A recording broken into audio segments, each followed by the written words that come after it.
لوگوں کو ان کی خواہشوں کی چیزیں یعنی عورتیں اور بیٹے اور سونے اور چاندی کے بڑے بڑے ڈھیر اور نشان لگے ہوئے گھوڑے اور مویشی اور کھیتی بڑی زینت دار معلوم ہوتی ہے، مگر یہ سب دنیا ہی کی زندگی کے سامان ہیں اور اللہ کے پاس بہت اچھا ٹھکانہ ہے۔ اے پیغمبر صلی اللہ علیہ وآلہ وسلم، ان سے کہو کہ بھلا میں تم کو ایسی چیز بتاؤں جو ان چیزوں سے کہیں اچھی ہو؟ سنو، جو لوگ پرہیزگار ہیں ان کے لیے اللہ کے ہاں باغات بہشت ہیں جن کے نیچے نہریں بہہ رہی ہیں، ان میں وہ ہمیشہ رہیں گے، اور پاکیزہ عورتیں ہیں،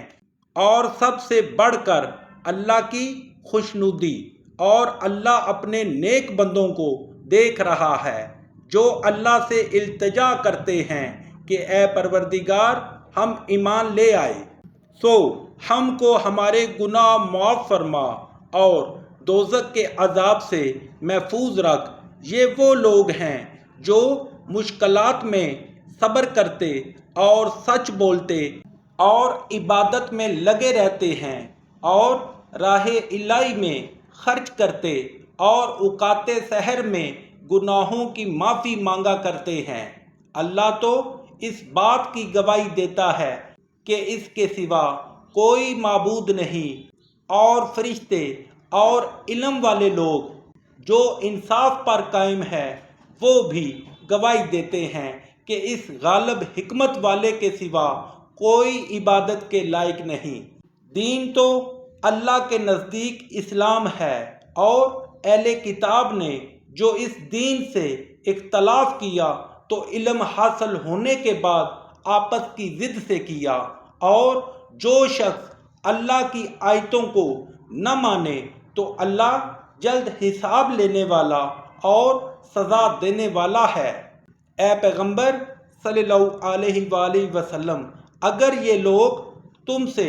جھگڑنے لگیں تو کہنا کہ میں اور میرے پیرو تو اللہ کے فرما بردار ہو چکے، اور اہل کتاب اور ان پڑھ لوگوں سے کہو کہ کیا تم بھی اللہ کے فرما بردار بنتے اور اسلام لاتے ہو؟ اگر یہ لوگ اسلام لے آئیں تو بے شک ہدایت پا لیں، اور اگر تمہارا کہا نہ مانے تو تمہارا کام صرف اللہ کا پیغام پہنچا دینا ہے، اور اللہ اپنے بندوں کو دیکھ رہا ہے۔ جو لوگ اللہ کی آیتوں کو نہیں مانتے اور انبیاء کو ناحق قتل کرتے رہے ہیں، اور جو انصاف کرنے کا حکم دیتے ہیں انہیں بھی مار ڈالتے ہیں، ان کو دکھ دینے والے عذاب کی خوشخبری سنا دو۔ یہ ایسے لوگ ہیں جن کے اعمال دنیا